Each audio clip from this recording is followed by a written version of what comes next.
ایک بار پھر آپ کو خوش آمدید کہتا ہوں. آپ دیکھ رہے ہیں ہمارے افطار کی خوبصورت نشریات عقیدت رمضان اور میں ہوں آپ کا میزبان شہزاد سعیدی. سیگمنٹ ہمارا عالم اور ہم، اور ہمارے ساتھ موجود نعت خواں جناب حسن امام صاحب. میں چاہوں گا کہ بارگاہ رسالت میں آپ صلی اللہ علیہ وسلم میں ایک ہدیہ نازا پیش کریں، اس کے بعد ہم علماء کرام سے بات کرتے ہیں. جہاں روضہ پاک واہ واہ واہ خیر الورا ہے، جہاں روضہ پاک خیر الورا ہے، وہ جنت نہیں ہے پھر اور کیا ہے.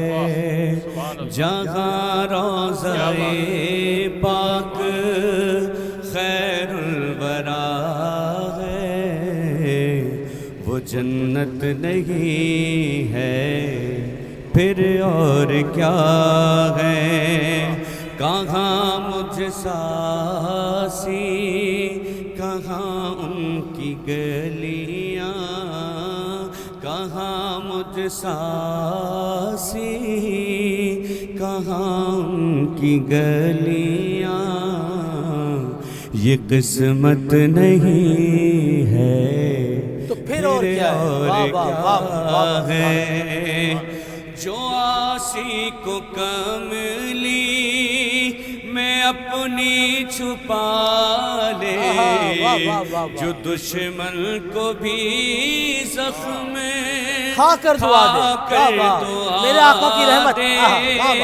جو آسی کو کملی میں اپنی چھپا لے، جو دشمن کو بھی زخم کھا کر دعا دے، جو ہر دم دعا دے، اسے اور کیا نام دے گا زمانہ، اسے اور کیا نام دے گا زمانہ. وہ رحمت نہیں ہے تو پھر اور کیا ہے. جہاں روضہ پاک خیر الورا ہے، وہ جنت نہیں ہے تو پھر اور کیا ہے. شہزاد پہ شعر سماعت کیجیے. محمد کی عظمت کو کیا پوچھتے ہو، وہ صاحب کعبہ قوسین ٹھہرے. محمد کی عظمت کو کیا پوچھتے ہو، وہ صاحب کعبہ قوسین ٹھہرے، وہ قوسین ٹھہرے. بشر کی سرے عرش مہمان نوازی، بشر کی سرے عرش مہمان نوازی. یہ عظمت نہیں ہے تو پھر اور کیا ہے. جہاں روضہ پاک خیر الورا ہے، وہ جنت نہیں ہے تو پھر اور کیا بات ہے. ماشاءاللہ ماشاءاللہ. حسن امام صاحب نے جناب پروفیسر اقبال عظیم صاحب کا لکھا ہوا بہت اچھا. اور پروفیسر اقبال عظیم صاحب اپنی ظاہری آنکھوں سے نابینا لیکن دل کی آنکھوں سے دیکھیں مولانا صاحب کیا کیا دیکھتے ہیں اور کیا کیا لکھتے ہیں. بلکہ اس کا مقطع بھی ہے نا، اس کا مقطع میں پیش کرتا ہوں اگر آپ اجازت دیں. کہ کہاں میں کہاں یہ مدینے کی گلیاں، یہ قسمت نہیں ہے تو پھر اور کیا ہے. قبلہ مقطع سماعت کریں. تم اقبال یہ نعت کہہ تو رہے ہو، مگر یہ بھی سوچا کہ کیا کر رہے ہو، کیا کر رہے ہو. کہاں تم کہاں مدح ممدوح ہے یزداں، یہ جرت نہیں ہے تو پھر اور کیا ہے، کہاں تم کہاں مدح ممدوح ہے یزداں، یہ جرت نہیں ہے تو پھر اور کیا ہے، کہاں میں کہاں یہ مدینے کی گلیاں، عنایت نہیں ہے تو پھر اور کیا ہے۔ جی سبحان اللہ۔ دیکھیں حضور کی نعت پڑھنا تو آسان بات نہیں ہے نا، یہ تو بڑے مقام کی بات ہے۔ حضرت عفان کا مقام دیکھیں کیا مقام تھا قبلہ، تو حضور کی نعت پڑھنا ہمارے لیے باعث برکت بھی ہے، اور ہماری خوش نصیبی ہے کہ حضور نے اپنے ثناخانوں میں ہمیں شمار کیا ہے۔ اللہ پاک ہمیں توفیق عطا فرمائے جتنا ہو سکے حضور کی بارگاہ میں ہم حضور کی ثنا و توصیف کرتے رہیں۔ موضوع ہمارا رمضان اور توبہ، اور ہم بہت سارے گناہوں سے توبہ کرتے ہیں، لیکن علامہ صاحب نے بتایا نا کہ آپ نے دل سے جو توبہ جو کریں گے نا وہی آپ کی توبہ قبول ہوگی۔ تو مولانا صاحب آپ اس پہ بتائیں ہمیں کہ ہم ہر بات پہ ہم گناہ کرنے کے بعد ہم کہتے ہیں بھائی توبہ، آج کے بعد ہم یہ گناہ نہیں کریں گے، پھر دوبارہ ہم یہ گناہ کرتے ہیں، تو اس عمل کا کیا اجر ہے؟ دیکھیں سب سے پہلے تو اگر ہم روایات کا سہارا لیں، قرآن کا سہارا لیں، تو ہمیں بہت ساری چیزیں دل میں گھر کر جائیں گی وہ چیزیں۔ مثلا حضرت آدم کی توبہ، حضرت آدم نے پروردگار سے کہا ربنا ظلمنا انفسنا، پروردگار میں نے اپنے نفس پر ظلم کیا، جنت سے باہر آ گئے۔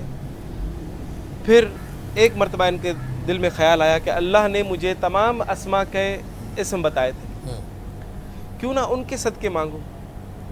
اور قبلہ حنیف قریشی صاحب کا میں ایک مرتبہ سن رہا تھا، تو وہ کہتے ہیں کہ ہم بھی چونکہ آدم کے بچے ہیں نا، تو ہم وہی کام کریں گے جو ہمارے باپ نے کیا، ٹھیک۔ تو وہ کہتے ہیں کہ ان کو ذہن میں آیا کہ بھائی میں وہ جو اللہ نے نام سکھائے تھے کیوں نہ میں ان کے صدقے مانگوں۔ تو یہاں پر انہوں نے پنجتن پاک کے صدقے میں اللہ سے دعا طلب کی، اللہ نے دعا قبول کی۔ تو کہتے ہیں کہ بیدم نے بھی کیا خوب وہاں شعر کہا، کہتے ہیں کہ بیدم یہی تو پانچ ہے مقصود کائنات، خیر النساء حسین و حسن مصطفیٰ علی۔ مثلا حضرت آدم کو بھی اس وقت، یعنی یہ پنجتن کی ذات وہ ہے کہ یہ جسمی مخلوق ہے مگر نوری خلقت بھی ہے، تو اس وقت حضرت آدم نے پنجتن پاک کے صدقے میں۔ تو آج ہمارا بھی یہ فریضہ ہے، اگر ہم آدم کے بچے ہیں تو ہمیں بھی وہی کام کرنا چاہیے جو ہمارے باپ نے کیا تھا۔ اسی طریقے سے حضرت یونس اگر چلے جائیں کسی مچھلی کے پیٹ میں تو ایک ورد کرتے ہیں لا الہ الا انت سبحانک انی کنت من الظالمین۔ ہمیں چاہیے کہ ہم یہ چھوٹے چھوٹے ورد اپنے بچوں کو حفظ کرا دیں کہ جہاں پر کہیں مشکل پیش آئے تو ان کا ورد کو کہیں۔ ایک شخص امام جعفر صادق علیہ السلام کے پاس آئے اور کہنے لگے، توجہ ہے قبلہ، بہت قصہ بہترین، بچہ سنو، یاد کر لو ان قصوں کو۔ امام کے پاس آیا اور کہنے لگا کہ مولا مجھے جو ہے نا بڑی محبت ہے گناہ کرنے سے، میں گناہ کو چھوڑ نہیں سکتا ہوں، کیا کروں؟ اب امام کا جواب سنو۔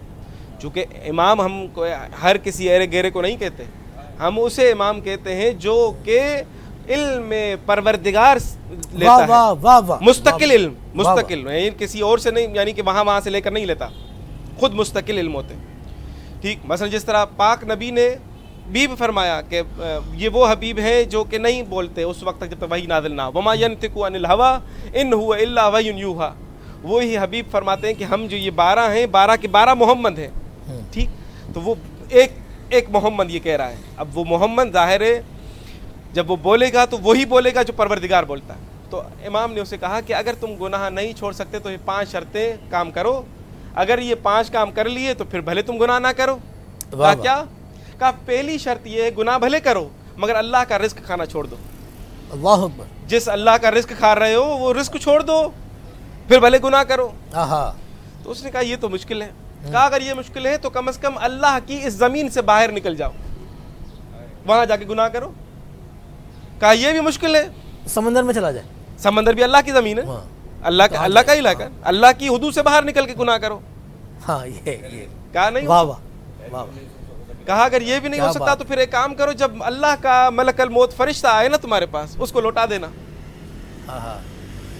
چونکہ اللہ کی اگر نافرمانی کرنی ہے تو پھر اللہ اتنی طاقت ہے تمہارے اندر. اللہ اکبر، اللہ اکبر. اگر اتنی اختیار رکھتے ہو تو پھر بھلے یہ کام کرو. لیں گے. کہا یہ بھی نہیں ہو سکتا. کہا اگر یہ بھی نہیں ہو سکتا تو پھر کم از کم جب قبر میں فرشتے تمہارے سے سوال جواب کرنے آئے نا تو ان کو لوٹا دینا. کہا یہ بھی نہیں ہو سکتا. کہا اگر یہ کچھ نہیں ہو سکتا تو پھر کس جرت کے ساتھ تم اللہ کی نافرمانی کر رہے ہو؟ کہا تم کبھی کوئی گناہ کرو کبھی بچے کے سامنے کر سکتے ہو اپنے؟ کہا نہیں. کہا والدین کے سامنے کر سکتے ہو؟ کہا نہیں والدین کے سامنے میں جو رسوا ہو جاؤں گا. کہا اپنے استاد کے سامنے؟ کہا نہیں کر سکتے. کہا کسی عام ایسے بندے جو تھے جس کو نہیں جانتے اس کے سامنے کر سکتے ہو؟ کہا نہیں کر سکتا. کہا بس یعنی اللہ کی ویلیو ایک عام شخص یا ایک بچے جتنی بھی نہیں ہے کہ اس کے سامنے گناہ کر رہے ہو مگر ان کے سامنے گناہ نہیں کر رہے. واہ واہ. تو وہ اتنا نادم ہوا کہ میں اللہ کی سرزمین پہ بیٹھ کر کس طریقے سے یہ کام کر سکتا ہوں. تو اس نے سچی توبہ کی، جس طرح مولانا صاحب نے بتایا کہ توبہ نصوح کی، کہ وہ سچی توبہ کے بدلے میں اللہ نے اس کے گناہ بھی معاف کر دیے. چونکہ امام جعفر صادق کی ایک اور حدیث بھی ہے کہ اگر کوئی سچی توبہ کر لے تو اللہ اس کے گناہوں کو نیکیوں میں بدل دیتا ہے. واہ واہ. تو یہ انسان تب سچی توبہ کرے، خدا کی طرف آ جائے تو خداوند متعال 10 قدم اس کی طرف چلتا ہے. ماشاءاللہ ماشاءاللہ. بہت خوبصورت. مولانا سید ارباب علی موسوی صاحب. مولانا شوکت حسین سیالوی صاحب، وقت بہت مختصر ہے اور آپ سے قبلہ میں صرف یہ پوچھنا چاہتا ہوں کہ ایک توبہ تو ہم دل سے کرتے ہیں، ٹھیک ہے نا، اور ایک توبہ جو ڈنڈے کی نوک پر ہم سے کرائی جاتی ہے، قبول کون سی ہوتی ہے؟ دل والی یا ڈنڈے والی؟ نہیں دل والی. انما الاعمال بالنیات، کہ آپ کا دل کا ارادہ ہی نہیں ہے، نیت ہی نہیں ہے، دل سے آپ وہ کر ہی نہیں رہے. آپ کسی کے ڈر، کسی کے خوف کی وجہ سے، کیونکہ یہاں ڈر خوف صرف اللہ کا ہونا چاہیے. یہاں بخاری شریف میں یہ حدیث پاک ہے، بنو اسرائیل سے اس بندے کا تعلق ہے اور ساری زندگی اللہ کی نافرمانی کرتا رہا، گناہ کرتا رہا، ناپسندیدہ افعال اس کی ذات سے صادر ہوئے. جب مرنے کا وقت قریب آیا تو اس نے اپنے اہل خانہ کو بلا کر ایک وصیت کی کہ جب میں مر جاؤں، میرے مرنے کے بعد لکڑیوں کو جمع کر کے آگ لگانا اور میری لاش کو اٹھا کے اس آگ کے اندر جلا دینا. جب میں جل کر کے راکھ کا ڈھیر بن جاؤں، اس راکھ کو اٹھا کر کے ہوا کے اندر اڑا دینا. اب گھر والے بڑے پریشان کہ یہ ایسی وصیت، عجیب سی وصیت ہے کہ میں مر جاؤں تو مجھے جلا دینا، پھر وہ جل کر راکھ ہو جاؤں تو خاک بھی ہوا میں اڑا دینا. تو گھر والوں نے ایسے ہی کیا کہ جب اس کا انتقال ہوا، آگ جلائی، اٹھا کر کے آگ کے اندر ڈال دیا. جب وہ جل کر کے راکھ کا ڈھیر بن گیا، راکھ اٹھا کے ہوا میں اڑا دی. اللہ کریم نے فرشتوں کو حکم دیا کہ میرے ملائکہ میرے اس بندے کی خاک کو جمع کرو. یہ سرکار بخاری شریف کی حدیث ہے. واہ واہ. حضور تذکرہ فرما رہے ہیں اس بنو اسرائیل کی امت سے تعلق رکھنے والے فرد کا. سرکار نے فرمایا کہ اللہ فرشتوں کو حکم دیتا ہے کہ اس کی راکھ کو جمع کرو. فرشتے راکھ کو جمع کرتے ہیں. اللہ کا حکم ہوتا ہے کہ اس کے جسم کو بناؤ، انسانی اسٹرکچر جیسے تھا ویسے کہ ویسا بناؤ. وہ انسانی اسٹرکچر بنا دیا، جسمانی اعضاء ساری چیزیں بن گئی. فرمایا اس کے جسم میں روح ڈالو. روح ڈالی، میری بارگاہ میں پیش کرو. اس کو پیش کر دیا گیا. حاصل کلام یہ کہ جب اللہ کی بارگاہ میں پیش کیا گیا، باری تعالیٰ نے حکم دیا، پوچھا کہ میرے بندے بتا تو نے مرنے سے پہلے یہ وصیت کیوں کی تھی؟ اللہ اکبر.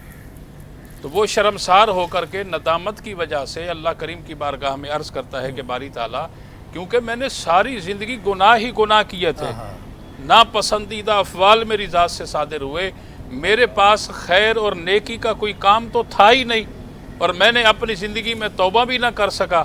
تو لہٰذا میں تو اس قابل رہا ہی نہیں کہ میں کس طرح تیری بارگاہ میں پیش ہوں اور کس طرح میں سوالات کے جوابات دوں. تو اس لیے میں نے یہ اپنے گھر والوں سے وصیت کی تھی کہ مجھے جلا دینا، راکھ جب ہو اس سے بھی ہوا کے اندر اڑا دینا، تاکہ میرا نام و نشان ہی نہ رہے، میں مٹ جاؤں بالکل، میں اس قابل ہی نہیں رہا. تو اللہ کریم نے فرمایا کہ میرے فرشتوں، میرے ڈر اور میرے خوف کی وجہ سے اس بندے نے یہ وصیت جاری کی ہے، لہٰذا میرے ڈر اور خوف کی وجہ سے میں نے ماضی کی ساری غلطیوں کو مٹا دیا ہے اور اس کو بھیج دو جنت میں. ماشاءاللہ ماشاءاللہ. بہت خوبصورت سیگمنٹ. ہمارا عالم محرم اور ہمارا جو آج کا موضوع تھا وہ تھا رمضان اور توبہ.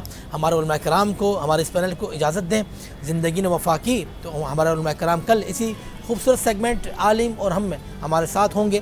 تو سامعین دیکھتے رہیں ہماری خوبصورت افطار نشریات عقیدت رمضان. ہم ملتے ہیں چھوٹے سے وقفے کے بعد.